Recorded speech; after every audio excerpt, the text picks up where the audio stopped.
دین کا نام رکھا جائے، سیاست کا رکھا جائے، کچھ بھی کیا۔ اب امتحان آیا عبداللہ ابن انیس الجہنی کا، کیا کروں؟ اللہ اکبر۔ اب اس طرح کا جو حملہ کرنے والا ہے وہ باقاعدہ لڑائی تو نہیں کہ مار کا ہوگا، ایک دوسرے کو نوٹس دیں گے، اس قسم کا جو مشن ہے وہ آل آف دا سڈن اچانک ہوتا ہے یا بول کے ہوتا ہے۔ یہ تو جنگی ساری ایسی، اب کیا کرے؟ اللہ اکبر۔ عبداللہ ابن انیس بیان کرتے ہیں کہ میں نے سوچا اگر جس مشن پہ آیا ہوں اس بدبخت کا نام و نشان مٹانے کے لیے وہ میں نے شروع کر دیا تو پتہ نہیں کتنی دیر لگی، اور پتہ نہیں وہ کام جو مقدس کام تھا، بہت مقدس تھا، معلوم نہیں وہ کرتے کرتے عصر کی نماز کا وقت چلا گیا۔ تو کیا کیا؟ اس بدبخت کی طرف روانگی جاری رکھی اور نماز اشارے سے پڑھ لی، گوارا نہیں کیا کہ اس کو پہلے ماروں تو پھر نماز اثر پڑھوں گا۔ میں آپ ہمیشہ ہمیشہ ہمیشہ جب بھی شیطان کھوپڑی میں آئے اس واقعہ کو یاد کریں۔ میری میٹنگ، میری اپوائنٹمنٹ، میری کمٹمنٹ، میری ڈیل کیا عبداللہ ابن انیس کے مشن سے بڑی تھی؟ محمد کریم صلی اللہ علیہ وسلم کو مارنے کے لیے آنے والا اس کو مارنا، اس سے بڑا مشن اب کائنات میں کوئی ہے؟ اس میں جا رہے ہیں، لیکن یہ بھی گوارا نہیں کہ اس مشن کی تکمیل کرتے کرتے عصر کی نماز تاخیر ہو جائے۔ اشارے سے نماز پڑھتے گئے، اس کی طرف جاتے گئے۔ سبحان اللہ۔ اس کے پاس پہنچے، نماز سے فارغ ہو چکے۔ اب دیکھیے اللہ کی برکت کیسی ہے۔ نماز تو یا اللہ مجھے ہدایت دے۔ اللہ گواہ ہے جب اس بارے میں کوتاہی ہو تو عقل پر ماتم کتنا کرنا چاہیے۔ عقل نام کی چیز ہے، اس میں ایسی باتوں کے بارے میں بھولے اور اپنے خیال میں بڑا پڑھا لکھا، بڑا دانشور، بڑا بزنس مین بنے، خام بزنس مین۔ دیکھیے پھر اللہ کی طرف سے برکت کیسے ہے۔ اس کے پاس پہنچے، اس نے کہا تو کون ہے؟ ایک نیا بندہ آئے اور مشن اس کا کوئی ظاہر مشن اس کا بھی خطرناک تھا، تو نیا بندہ پتہ نہیں جاسوس ہے کون ہے، کہنے رجل من العرب، ایک عربی آدمی ہوں۔ اللہ نے ایسا جواب سوجھایا، ساتھ ہی کہا مجھے پتا چلا ہے کہ تو اس بندے کے لیے تیاری کر رہا ہے۔ کون سا بندہ؟ تو اس بندے کے لیے۔ دیکھیے اللہ نے گفتگو کیسی کروائی، واقعتاً تعجب کی بات ہے، تو پھر اللہ کی مدد کیسی ہے۔ مجھے پتا چلا ہے کہ تو اس بندے کے لیے تیاری، نہ برا کہا نہ اچھا کہا۔ وہ سمجھے کہ پتہ نہیں کتنی نفرت ہے اس کو، اور انہوں نے نام بھی نہیں لیا اور کوئی بے ادبی بھی نہیں کی۔ فرمایا مجھے پتا چلا ہے تو اس بندے کے بارے میں کوشش کر رہا ہے، تو میں اسی بارے میں تیرے پاس آیا۔ اس نے اسی بارے کا ترجمہ کیا ہوگا کہ تیری مدد کے لیے آیا، اور انہوں نے کیا کیا؟ میں تیری جڑ کاٹنے کے لیے اسی لیے آیا۔ سبحان اللہ۔ یہ نماز والے کی برکتیں ہیں جو اللہ عطا کرے۔ اب ایک فوج آ گئی باہر کی، ایک مدد آ گئی، گھس گیا. کہتے ہیں کہ قریب ہوتا ہوتا مجھے اللہ نے موقع دیا، وار کیا اور ٹھنڈا کر کے واپس آ گیا. اللہ نے مشن کو آسان کر دیا، مشن کو آسان کر دیا. تو نقطہ نمبر 1 یہ چل رہا ہے کہ نماز کے چھوڑنے کی کسی حالت میں زور سے جواب دو. گنجائش ہوتی تو یہ حالت نماز چھوڑنے کے لیے کافی تھی کہ نہ. نماز سیلاب ہے، مبارک سیلاب. اس بارے میں کتاب و سنت کی بات، یہاں تک کہ میرے سامنے جو ٹوٹی پھوٹی میں نے کوشش ہے، اتنی باتیں ہیں کہ میں ان کا چوتھا حصہ بھی بیان نہیں کر سکتا. لیکن وقت کی پابندی ہے کہ بندے میرے ساتھ سخت ہیں. بہت سی باتوں کو چھوڑ کر نماز چھوڑنا، سچ مچ میں بہت سی باتیں چھوڑ رہا ہوں. وہ باتیں جو میں نے کرنی تھی میرے سامنے ہے، وقت کی تلوار اور تلوار والے بھی ساتھ. نماز چھوڑنا، اس کی وجہ سے ہونے والی تباہی وہ کتنی ہے. 2 حدیث میرے ساتھ سنیے اور ساری زندگی فضل الہی اور آپ سب یاد رکھیں. اور انشاءاللہ اگر مجھے آپ کو یاد رہ گئی اور یقین آ گیا تو نماز چھوڑنے سے پہلے مرنا بہتر سمجھے. پہلی بات، پہلی حدیث امام مسلم حضرت ابن عمر رضی اللہ تعالی عنہما سے حدیث روایت کرتے ہیں. ہمارے نبی کریم صلی اللہ علیہ وسلم نے فرمایا من ترک صلاۃ من فاتته صلاۃ العصر فكأنما فطر اهله وماله. من فاتته صلاۃ العصر فكأنما فطر اهله وماله. جس شخص کی نماز اثر رہ گئی، ایک ہے نماز کا رہنا، ایک ہے چھوڑنا، دونوں میں فرق ہے. یہ ایک جیسا ہے؟ بہت فرق ہے. جس شخص کی نماز اثر رہ گئی کتنا نقصان ہے. فرمایا ایسے ہے گویا کہ اس کا کنبہ، اور کنبے میں 1 ہنڈیا والے سارے شامل. اگر ماں باپ کے ساتھ رہتا ہے، ماں باپ بھی، بیوی بھی، بچے بھی،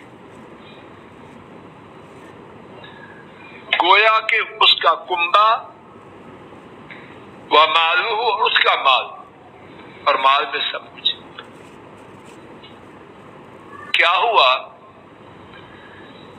سارا کنبہ کسی نے قتل کر دیا، سارا مال کسی نے چھین لیا، اور وہ قاتلوں سے اور غاصبوں سے نہ قتل کا بدلہ لے سکا، نہ مال چھینا ہوا واپس لے سکا. کچھ بات سمجھ میں آ رہی؟ کسی کنبے کا ایک مرد نہیں، بچہ کوئی مار دے، اس کنبے کی عورتیں، مائیں اولاد کو کیا نصیحت کر کے جاتی ہیں؟ میرا دودھ تم پر تب حلال ہے جب اس قاطع سے ہے بات کے نہیں. اور ایک قتل کا بدلہ لینے کے لیے کتنے بندے قربان کیے جاتے ہیں. ٹھیک ہے، اور خوش ہیں، اور ساتھ کہتے ہیں کوئی بات نہیں، 10 اور مر جائیں بدلہ لے کے چھوڑ. اور یہاں کیا ہے؟ پورا کنبہ کسی نے قتل کر دیا اور قاتلین سامنے دنداتے پھر رہے ہیں، انتقام نہیں لے سکتے۔ اللہ نہ کرے کسی کے ساتھ یہ صورت پیش آئے، اگر آ جائے تو وہ زندہ رہنا پسند کرے گا یا مر جانا پسند کرے گا، اور سارا مال چھین لیا جائے اور ڈاکو سینہ تان کے چلتے رہے، واپس نہ لے سکے، اور یہ سارا نقصان کس چیز کا ہے؟ چھوڑنے کا۔ اگر عصر کی نماز رہ گئی تو اتنا نقصان ہے۔ یہ ہماری اب بھی کے سسرال والے آ رہے ہیں، اس لیے عصر مغرب عشاء اکٹھی پڑھ لیجیے، اللہ ہدایت دے دے۔ ایسے ہوتا ہے گھروں میں کہ نہیں؟ جی فنکشن پہ سے اب وہاں نماز سے نہیں پڑھ سکتے، نہ اس فنکشن میں خیر ہے، نہ اس میں شرکت کرنے والوں میں خیر، اور نہ اس فنکشن میں لے جانے والوں میں خیر، کوئی خیر نہیں۔ خیر ہے ایک نماز کی وجہ سے پورا کنبہ قتل ہونے کے برابر، سارا مال چھینے جانے کے برابر نقصان ہو تو اس فنکشن پہ لعنت۔ دوسری حدیث، یہ بات تو تھی اس کی جس کی رہ گئی، اور جس بد نصیب نے عصر کی نماز کو چھوڑا اس کا نقصان۔ صحیح بخاری میں، صحیح بخاری میں ہے، حضرت بریدہ رضی اللہ تعالی عنہ اس حدیث کے راوی، ہمارے نبی کریم صلی اللہ علیہ وسلم نے فرمایا، من ترک صلاة العصر فقد حبط عمل، جس نے عصر کی نماز کو چھوڑا اس کے سارے اعمال برباد ہو گئے۔ حاجی صاحب ہر سال حج کرے، عمرہ کرے، صدقہ و خیرات کرے، مسجدیں بنوائے، نیکیاں کرے، صحیح بخاری کی اس حدیث کے بعد جو پھر بھی ایک نماز عصر چھوڑے اس کی ساری نیکیاں کسی کام کی رہی۔ جی کیا کر رہے ہیں حضرات و خواتین؟ نماز کا معاملہ بہت ہی آئیے بہت طویل موضوع ہے، 3 واقعات یا جہاں تک ہوئے وہ میرے ساتھ سن لیجیے، شاید کہ اللہ تعالیٰ مجھے آپ کو نماز کی اہمیت سمجھا دے اور موت تک نماز کی حفاظت کرنے والوں میں شامل کر۔ ان 3 واقعات میں سے پہلا، امام ابن ماجہ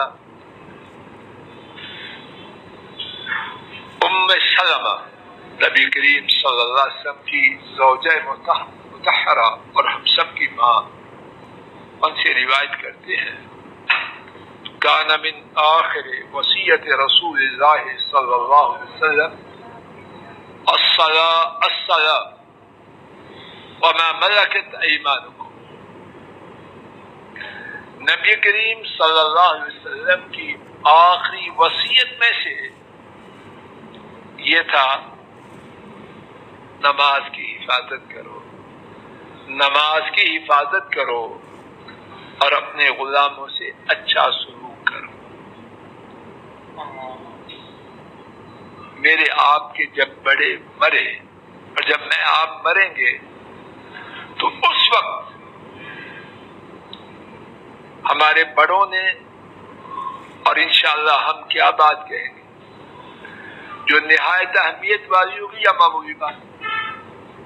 بولو نا، پتہ ہے جا رہا اب جو بولے گا یا جو ہم بولیں گے وہ اپنے خیال میں سب سے زیادہ اہمیت والی بات کے متعلق بولیں گے یا غیر ضروری بات؟ نبی کریم صلی اللہ علیہ وسلم دنیا سے جا رہے ہیں اور زبان مبارک پر کیا ہے؟ دو چیزیں، نماز کی حفاظت کرنا اور غلاموں سے، اور پھر بات یہیں تک نہیں رہی، فما زال يقولها حتى ما يفيد بها لسان۔ نبی کریم صلی اللہ علیہ وسلم انہی دو باتوں کے بارے میں بات ریپیٹ کرتے رہے، دہراتے رہے، یہاں تک کہ آپ کی زبان مبارک میں بیان کی طاقت نہ رہی، آپ کے ہونٹوں کی جنبش سے، آپ کے چہرے کی حرکت سے معلوم ہو رہا ہے کہ آواز پہنچانے کی کوشش کر رہے ہیں لیکن حکم الہی آ چکا ہے۔ اللہ پاک نے اس زبان سے جو سنانے کی طاقت تھی واپس لے لی، لیکن پھر بھی اسی کوشش میں ہے کہ یہ پیغام نماز اور غلاموں سے اچھے سلوک کا کہتا جاؤں۔ فضل الہی، سائدہ فاطمہ، عبداللہ عبد الرحمن، امتی ان کا بنے اور نماز کو گول کرے، شرم نہ آئے۔ کس منہ سے حوض کوثر پہ جائے گا؟ کس منہ سے ان کی شفاعت کا انتظار کرے؟ دوسرا واقعہ، امام ابن سعد اور ابن جوزی رحمہ اللہ تعالی مصعر بن مخرمہ سے روایت کرتے ہیں، عمر فاروق رضی اللہ تعالی عنہ انہیں فجر کی نماز پڑھانے کے لیے جب آئے ہیں، وار کیا جاتا ہے، زخمی ہوئے اور بے ہوش ہو رہے، بے ہوش ہے۔ ایک ساتھی تجویز دیتے ہیں، دیکھو اگر چاہتے ہو کہ عمر فاروق ہوش میں آ جائیں، ایک ہی طریقہ ہے، اور وہ طریقہ یہ ہے ان کے سامنے نماز کا ذکر کرو، اللہ اکبر، نماز کا ذکر کرو گے بے ہوشی ختم ہو جائے۔ چنانچہ عرض کیا گیا، الصلاۃ یا امیر المومنین، الصلاۃ قد صلیت، امیر المومنین نماز، اور وہ بے ہوش، نماز پڑھی جا چکی، بے ہوشیاں ختم ہو گئی، فوراً بولے اللہ اذن ولا حظ فی الاسلام لمن ترک الصلاۃ، نماز اور اس کا اسلام میں کوئی حصہ نہیں جس نے نماز کو چھوڑا۔ بے ہوش امیر المومنین، نماز کا نام سن کے کیسے ہوش میں آئے، اور اس وقت امت کو یہ پیغام دے رہے ہیں، ہاں نماز اور اس بندے کا اسلام میں کوئی حصہ نہیں جس نے نماز کو چھوڑا۔ اور پھر کیا ہوا، اس پر بیان کرتے ہیں، عمر فاروق نے نماز پڑھی اور ان کے زخموں سے خون بہ رہا تھا۔ تیسرا اور آخری واقعہ، باقی میرے پاس 5 منٹ ہے۔ امام مالک رحمہ اللہ ام علقمہ رحمہ اللہ تعالی سے روایت کرتی ہے، میری بیٹیاں بہنیں بہت توجہ کریں اور بڑی اچھی طرح سنیں۔ مدینہ طیبہ کی خواتین کپڑے کپڑے کا ایک ٹکڑا اور اس میں روئی، اور روئی میں خواتین کی بیماری والا خون لگا کے حیا والی بات ہے، لیکن فائدہ کیا؟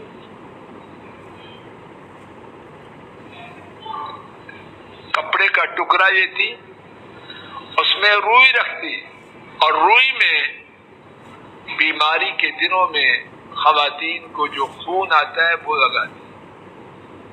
کہاں بھیجتی؟ ام المومنین اما عائشہ رضی اللہ تعالی عنہا کے پاس۔ کیوں؟ دیکھیے اس خون کو دیکھ کر بتلائیے کہ میری بیماری کے دن ختم ہو چکے ہیں یا باقی؟ بات سمجھ میں آ رہی ہے؟ اس سے زیادہ میں واضح نہیں کر سکتا۔ ران صاحب سمجھ آئی؟ یونس صاحب واضح ہے؟ اللہ اکبر! یہاں 1 2 3 نمازیں ضائع کی جائے، پکی مسلمان اور بعض بدبخت تبلیغ کے نام پر نمازیں ضائع کرتے ہیں۔ لا حول ولا قوت الا باللہ۔ یہ تبلیغ ہے یا تخریب ہے؟ یہ رحمان کا کام ہے یا شیطان کا؟ اس کا نام تبلیغ رکھنا ہی غلط ہے، دین کا کام کہنا ہی غلط ہے۔ کیوں ڈاکٹر صاحب؟ جس میں نماز ضائع ہو، دین کہاں سے ہوا؟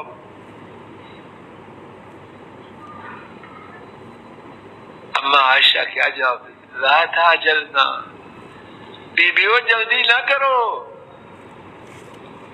یعنی وہ دن بیماری کے ختم نہیں ہوتے تھے، پہلے سے شروع ہو جاتے، فکر تھا۔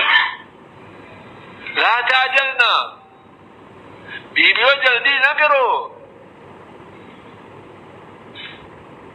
وہ مخصوص پانی جو بیماری کے دن ختم ہونے کے بعد آتا ہے سفید، جب وہ آئے گا تو پھر بیماری کے دن ختم۔ اللہ تعالیٰ اپنے فضل و کرم سے کہنے والے کو ہدایت عطا اور سننے والے حضرات و خواتین کو ہدایت عطا۔